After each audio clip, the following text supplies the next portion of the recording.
Hello everyone. आज हम start करेंगे chapter 3 class 12th human reproduction. ठीक है, तो इस चैप्टर में अगेन हम एनसीईआरटी को लाइन बाय लाइन कवर करेंगे और इम्पॉर्टेंट टर्म्स, हर एक टर्म का मीनिंग समझते हुए चलेंगे। इस बार इस वीडियो से स्टार्ट करते हुए हम एक और स्ट्रैटेजी अपनाएंगे और वो स्ट्रैटेजी ये होगी कि हम क्या करेंगे, जो नीट बेस्ड क्वेश्चंस हैं, ठीक है, जो नीट में आ चुके हैं और जो आने की संभावना है जिनकी, और जो सीबीएसई बोर्ड एग्ज़ाम्स में जो इम्पॉर्टेंट क्वेश्चंस हैं जो प्रीवियस ईयर में आ चुके हैं, हम उनको भी हैंड टू हैंड पढ़ते हुए चलेंगे। ठीक है, और हर एक चीज़ का मीनिंग तो समझेंगे ही, और साथ ही साथ हम पढ़ेंगे क्वेश्चंस के जो डेटा है उसको हम इवैल्यूएट करते हुए चलेंगे। देखिए, क्वेश्चन के डेटा को इवैल्यूएट का मतलब क्या है ये हम समझ जाएंगे जब हम पर्टिकुलर कॉन्सेप्ट को पढ़ेंगे। तो कॉन्सेप्ट के साथ साथ हम इस वीडियो में स्टार्ट करेंगे नीट के क्वेश्चंस को भी, जो क्वेश्चन आया हुआ है सीबीएसई के बोर्ड एग्जाम्स में, कौन से क्वेश्चन, कौन सा कॉन्सेप्ट किस तरीके से पूछा जा सकता है, ठीक है, और पूछा गया है, हम वो सब डिस्कस करेंगे। ओके, सो लेट अस स्टार्ट। हम स्टार्ट करते थे सीधे ह्यूमन रिप्रोडक्शन से। ठीक है, सो इस चैप्टर में ह्यूमन रिप्रोडक्शन में जो हमें पढ़ना है, तो ऑब्वियसली ह्यूमन रिप्रोडक्शन में सेक्सुअल रिप्रोडक्शन पढ़ना होगा, लेकिन सेक्सुअल रिप्रोडक्शन का एक पार्ट हम रिवाइज कर लेते हैं। और वो पार्ट क्या है जो हमने पहले से पढ़ रखा है, वो पार्ट ये है कि जो सेक्सुअल रिप्रोडक्शन के इवेंट्स होते हैं, ठीक है, वो पार्ट्स ये हैं कि जो हमने पढ़ा है सेक्सुअल रिप्रोडक्शन के जो इवेंट्स हैं, कौन कौन से इवेंट्स हैं, 3 इवेंट्स हैं जो हम ऑलरेडी पढ़ चुके हैं। तो सबसे पहला है प्री फर्टिलाइजेशन। ठीक है, प्री फर्टिलाइजेशन मतलब फर्टिलाइजेशन से पहले, उसके बाद आता है फर्टिलाइजेशन, और सबसे लास्ट में आता है पोस्ट फर्टिलाइजेशन। ठीक है, इन सब के बारे में हम ऑलरेडी पढ़ चुके हैं। ठीक है, तो जैसा कि हम पढ़ चुके हैं, प्री का मतलब होता है बिफोर, पोस्ट का मतलब होता है बाद में। तो फर्टिलाइजेशन से पहले के 2 इवेंट्स हैं, इन दो में कौन कौन से आते हैं, एक तो गैमेटोजेनेसिस और गैमीट ट्रांसफ़र, फर्टिलाइजेशन, और इसमें आते हैं जाइगोट फॉर्मेशन और एम्ब्रियोजेनेसिस। राइट, सो हम कुछ अलग से नहीं पढ़ने वाले हैं, बिल्कुल सेम पढ़ेंगे, बस ह्यूमंस में पढ़ेंगे। अभी तक हमने जो पढ़ा है वो सेक्सुअल रिप्रोडक्शन पढ़ा है प्लांट्स में, फ्लावरिंग प्लांट्स में बेसिकली। अब हम पढ़ने वाले हैं इन केस ऑफ ह्यूमंस, कि ह्यूमन में सेक्सुअल रिप्रोडक्शन कैसे होता है। तो स्टार्ट करते हैं ह्यूमन रिप्रोडक्शन, और इस चैप्टर में हम क्या क्या पढ़ने वाले हैं, लेट्स सी एन आउटलाइन। सबसे पहले एक आउटलाइन देख लेते हैं।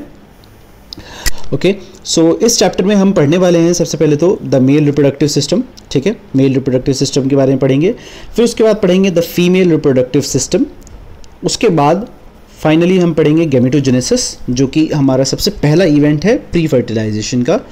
फिर हम पढ़ेंगे मेंस्ट्रुअल साइकिल, फीमेल्स में मेंस्ट्रुअल साइकिल कैसे चलती है, उस सब की पूरी डिटेल पढ़ेंगे। देन फर्टिलाइजेशन और इम्प्लांटेशन अगर आपको नहीं पता है तो ये भी थोड़ी देर में हम पढ़ेंगे, क्लियर हो जाएगा। फिर हम पढ़ेंगे प्रेगनेंसी एंड एम्ब्रियोनिक डेवलपमेंट के बारे में, ठीक है, वो कैसे होता है। फिर पार्ट्यूरेशन और लैक्टेशन के बारे में पढ़ेंगे। ठीक है, तो पार्ट्यूरेशन भी कवर करा जाएगा इसी अभी कुछ टाइम बाद, लेकिन लैक्टेशन मैं बता देता हूँ। लैक्टेशन जो है वो बेसिकली जब जो चाइल्ड है, जो बेबी है, उसकी डिलीवरी हो जाती है और फिर जो एक फीमेल होती है वो अपने बच्चे को या बेबी को जो फीडिंग कराती है, ठीक है, तो उसको हम बोलते हैं लैक्टेशन। ठीक है, मिल्क की जो फीडिंग होती है उसको हम बोलते हैं लैक्टेशन। ठीक है, so let us start. As you are aware, humans are sexually reproducing and viviparous. Humans कैसे हैं, सेक्सुअली रिप्रोड्यूसिंग और विविपेरस हैं। विविपेरस का मतलब बच्चे देते हैं डायरेक्टली, ठीक है, यंग वंस को बर्थ देते हैं, एग लेइंग नहीं है, in other words. Okay, the reproductive events in humans include formation of gametes. देखिए यहाँ पर हमने जो पढ़ा था गैमेटोजेनेसिस, प्री फर्टिलाइजेशन का जो पहला इवेंट है, वो पहला इवेंट आ चुका है। पहला इवेंट है गैमेटोजेनेसिस, मतलब क्या, गैमीट का फॉर्मेशन। तो मेल्स में होते हैं sperms, that is sperms in the male and ovum in the female. हमने डिस्कस किया था कि फीमेल्स में हम, और खासकर कि एनिमल में हम टर्म यूज़ करते हैं फीमेल्स के लिए ओवम, जो फीमेल का गैमीट रहता है उसके लिए हम टर्म यूज़ करते हैं ओवम।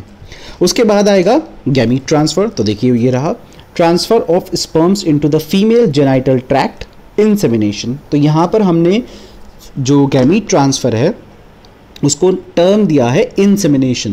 प्लांट्स में हमने इसको बोला था पॉलिनेशन, बट हम इसको यहाँ पर बोलेंगे इंसेमिनेशन क्योंकि ये ह्यूमंस में मतलब कि एनिमल्स में है। फिर उसके बाद आता है फर्टिलाइजेशन, तो बिल्कुल वही होगा, fusion of the male and female gamete, that means fertilization हो गया, leading to the formation of zygote, जिसके बाद क्या बनेगा, एक जाइगोट बनेगा। तो ये जाइगोट बनने का प्रोसेस किस में आता है, हमने अभी अभी देखा है जाइगोट किस में बनता है, पोस्ट फर्टिलाइजेशन।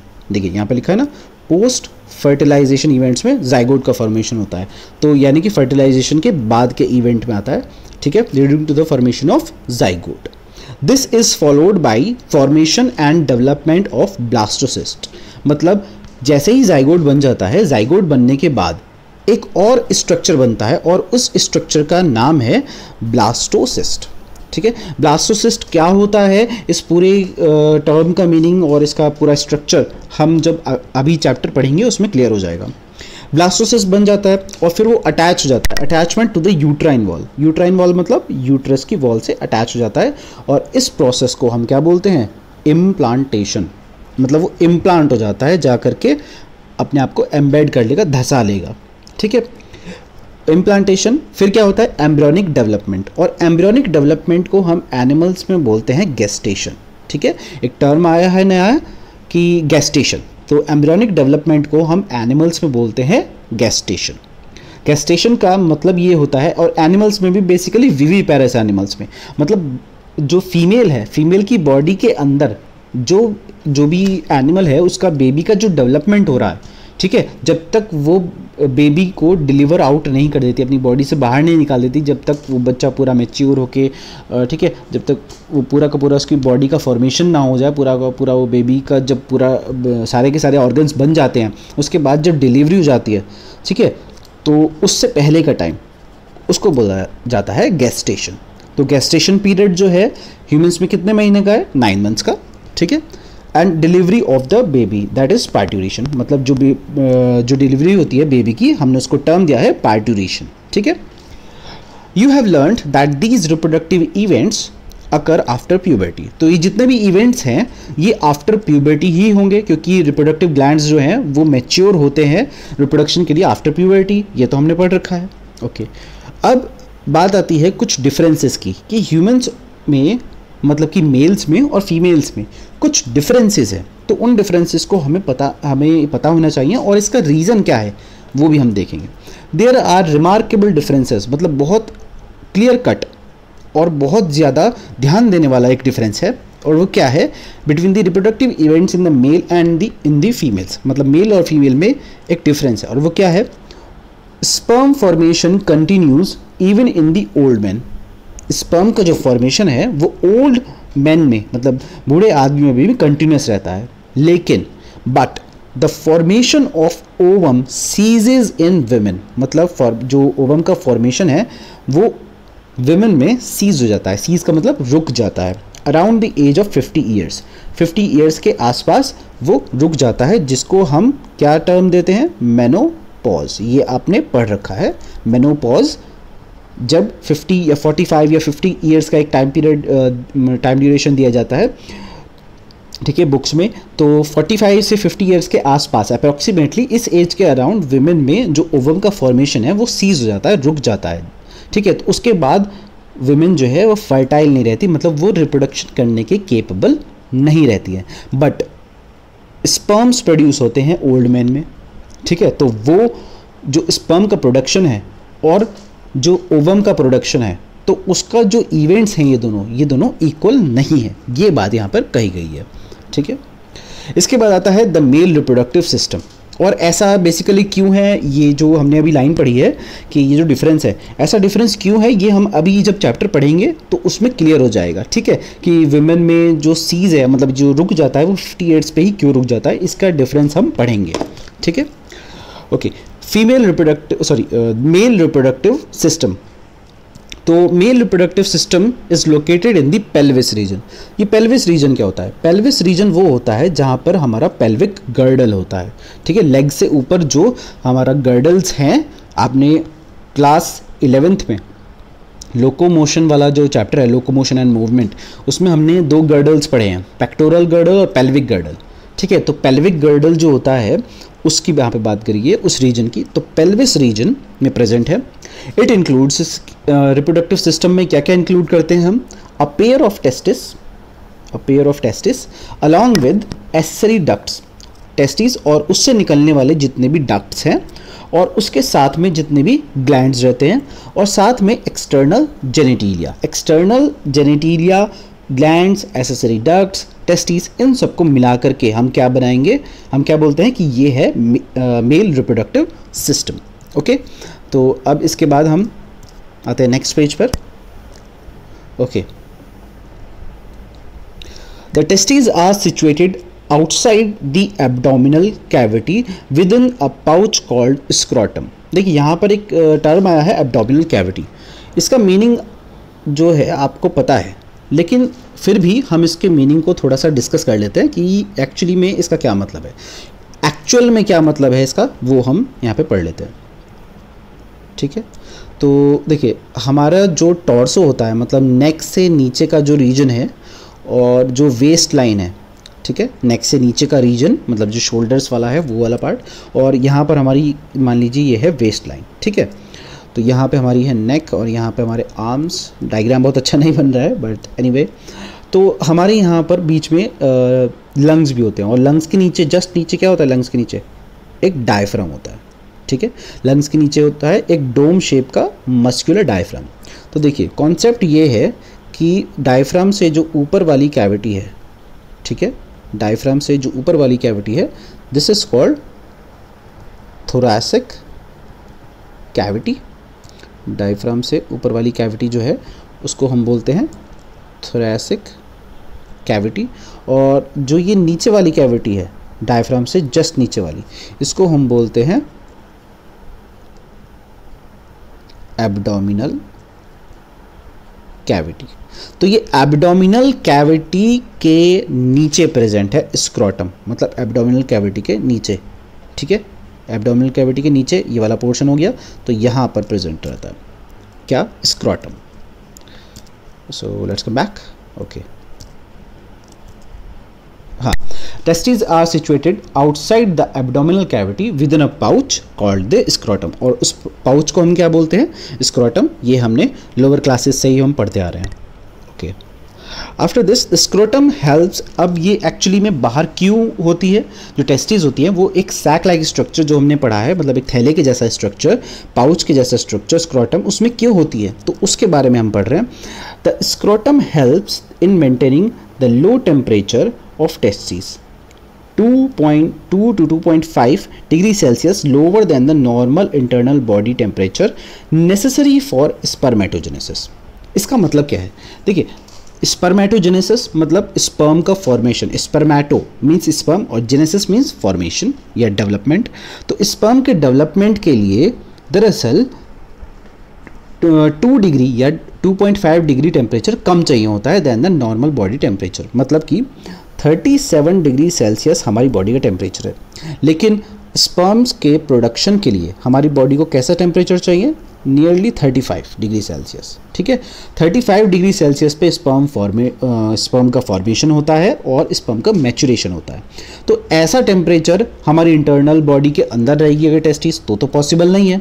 तो क्या करती है हमारी बॉडी? एक पाउच लाइक स्ट्रक्चर में उसको डाल देती है जिसका नाम है स्क्रोटम। और स्क्रोटम में क्योंकि एब्डोमिनल कैविटी से बाहर है तो टेम्परेचर थोड़ा सा जितना रिक्वायर्ड है, मतलब 2 डिग्री सेल्सियस कम उसमें टेम्परेचर आता है, और इसकी वजह से स्पर्मेटोजेनेसिस स्मूथली हो पाती है, ठीक है। Okay, in adults testis is each testis is oval in shape, Oval shape की है, with a length of about 4 to 5 centimetre. Length है 4 to 5 सेंटीमीटर, और विड्थ मतलब कि चौड़ाई है अबाउट 2 to 3 सेंटीमीटर, 2 से 3 centimetre. The testis is covered by a dense covering. यहाँ पर डेंस कवरिंग का मतलब ये है कि एक टफ कवरिंग है, टेस्टिस के चारों तरफ एक टफ कवरिंग है जिसकी वजह से इसमें कोई भी डैमेज ताकि ना हो, ठीक है।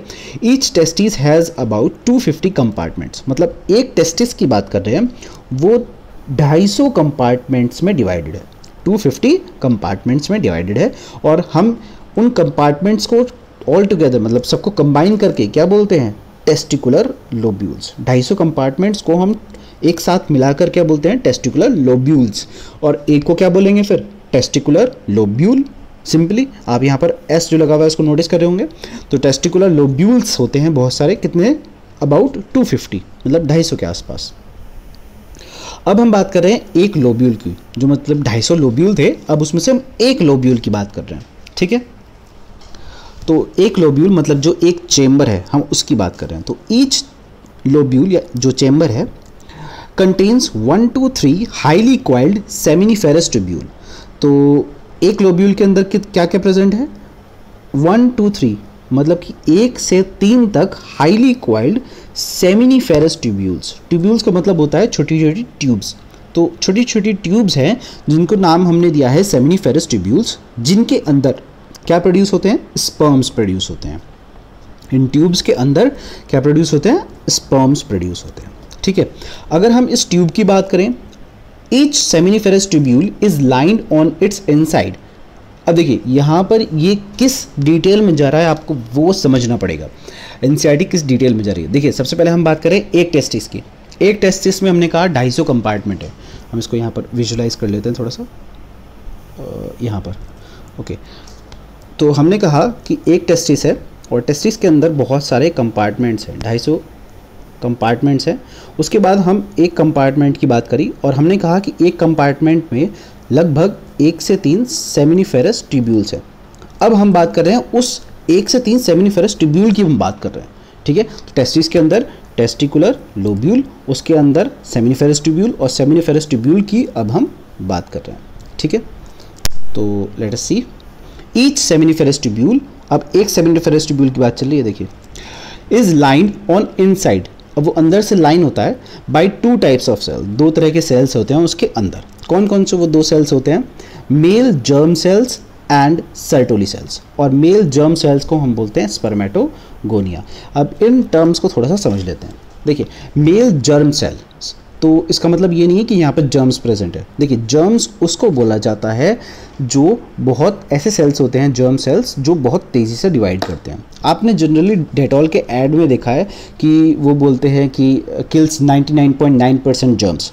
वो बात सही है उनकी, क्योंकि जो डिजीज़ कॉजिंग जो सेल्स होते हैं, जो बैक्टीरियाज या जो अलग अलग सेल्स प्रेजेंट होते हैं एनवायरनमेंट में, वो भी बहुत रैपिड डिवीजन, बहुत तेज़ी से डिवीजन करते हैं, ठीक है। इसलिए उनको बोला जाता है germs.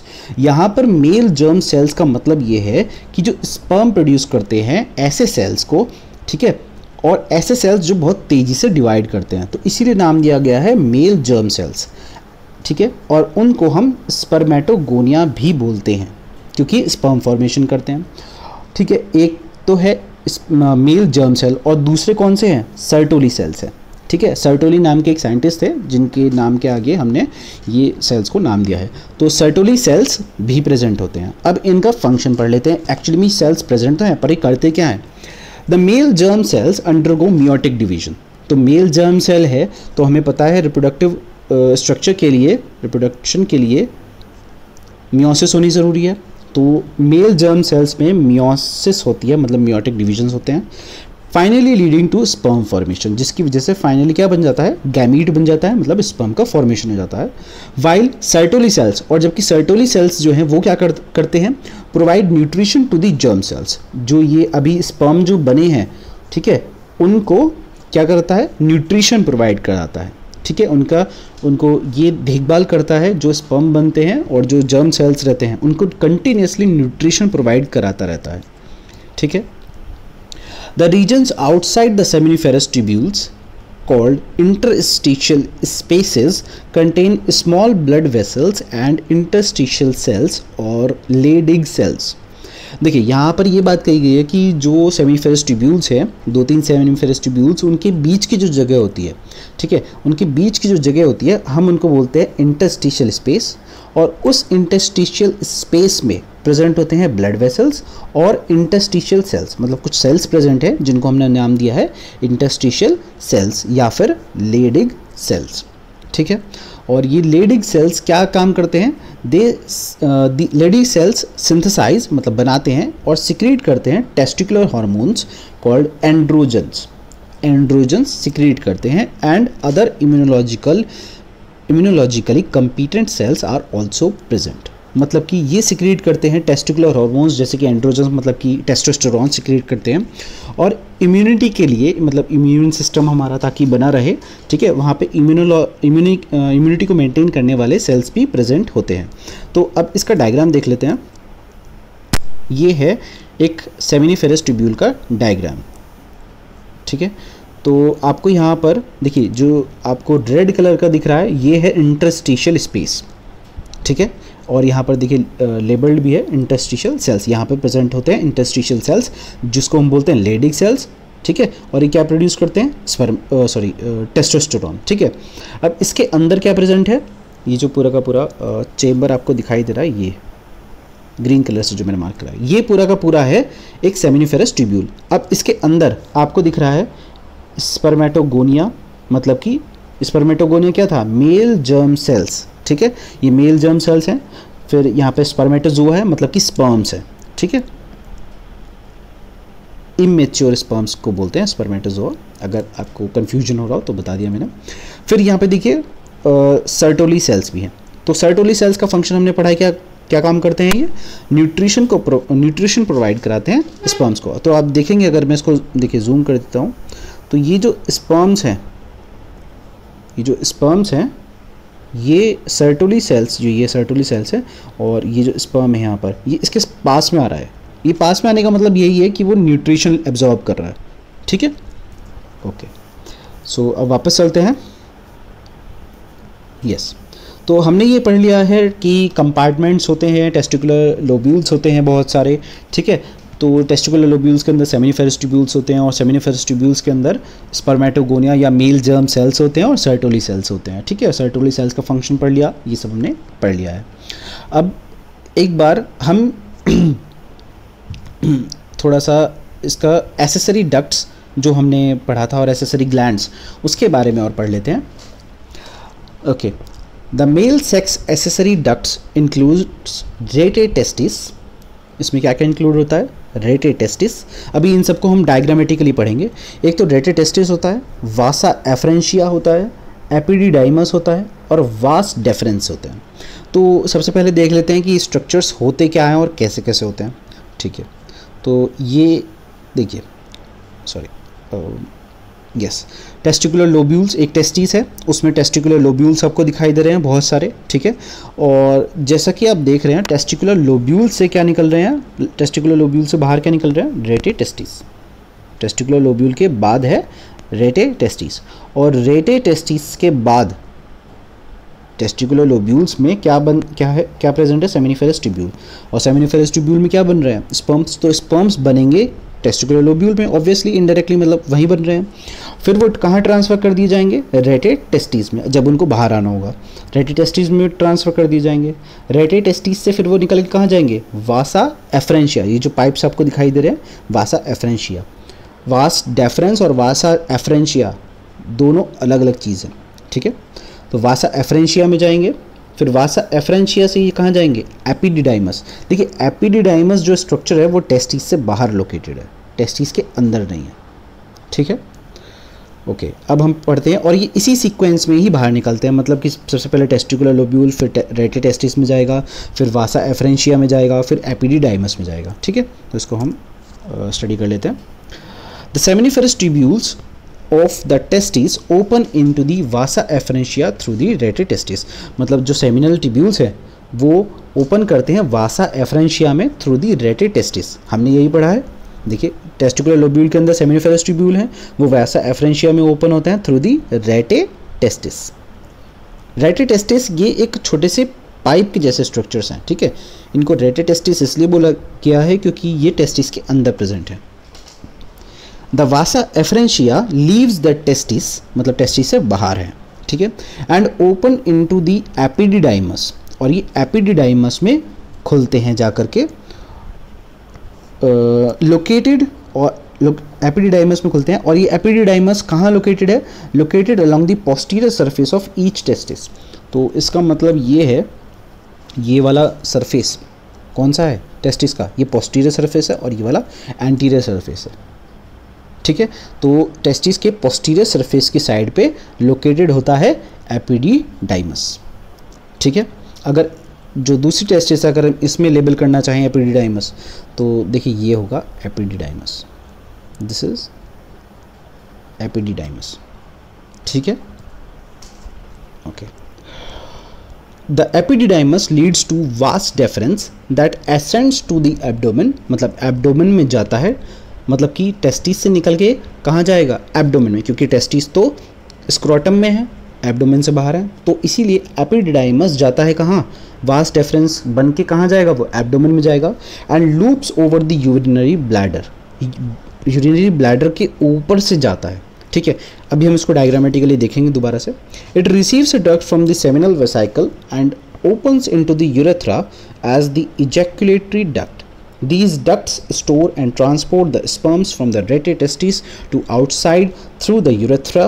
The urethra originates from the urinary bladder and extends through the penis to its external opening called urethral meatus. अब इस पूरी लाइन्स का मतलब क्या है? Let's see that.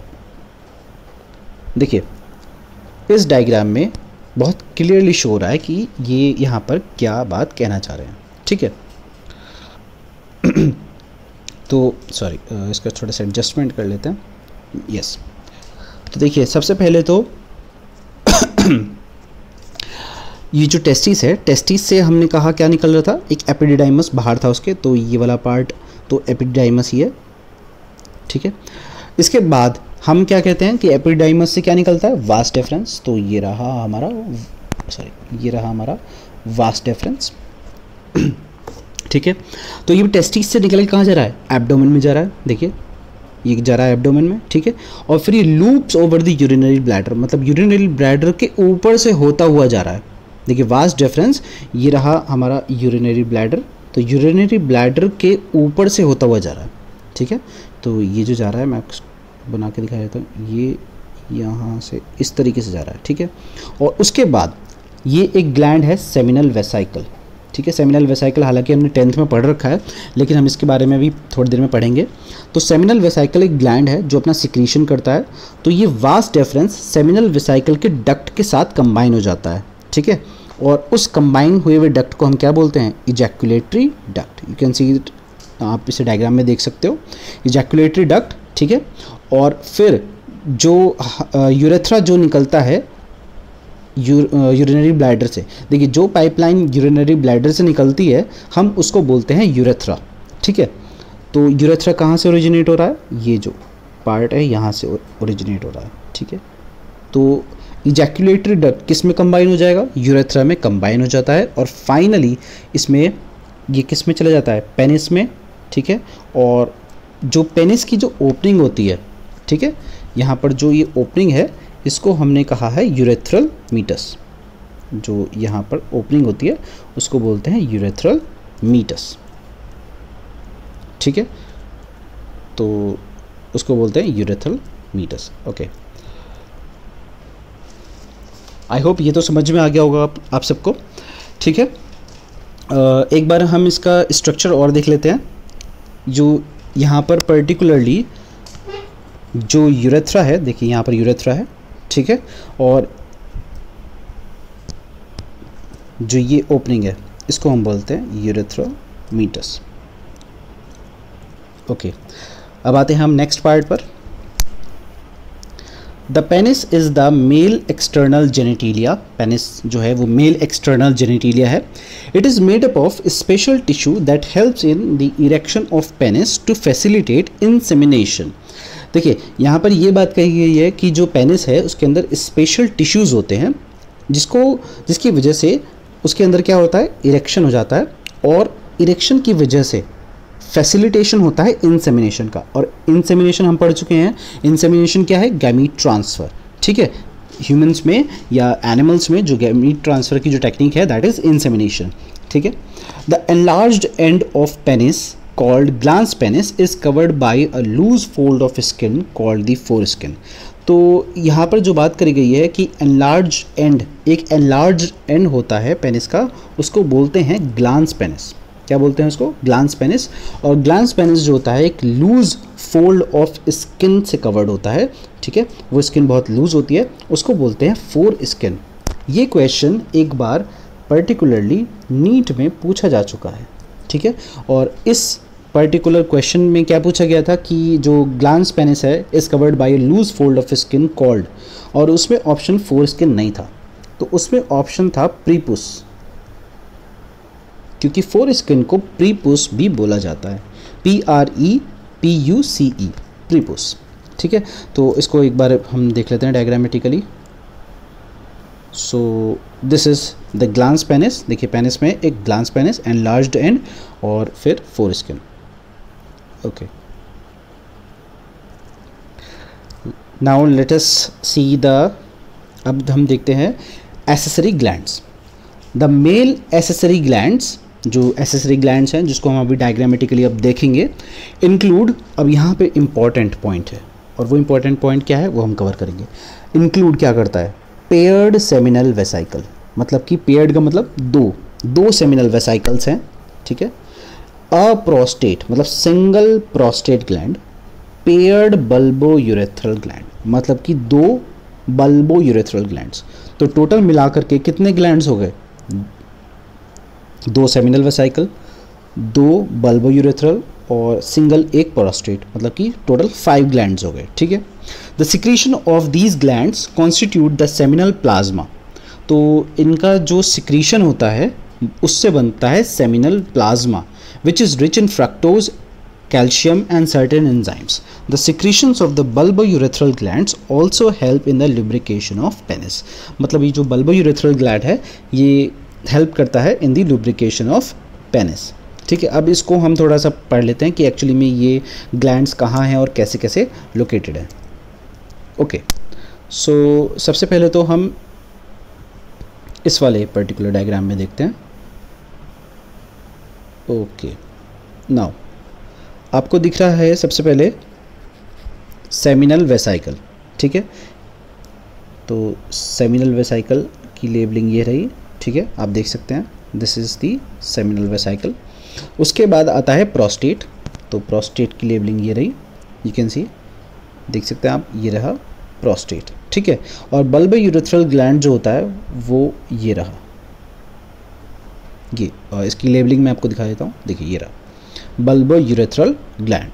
तो इस तरीके से अरेंजमेंट रहता है इन तीनों ग्लैंड्स का, ठीक है।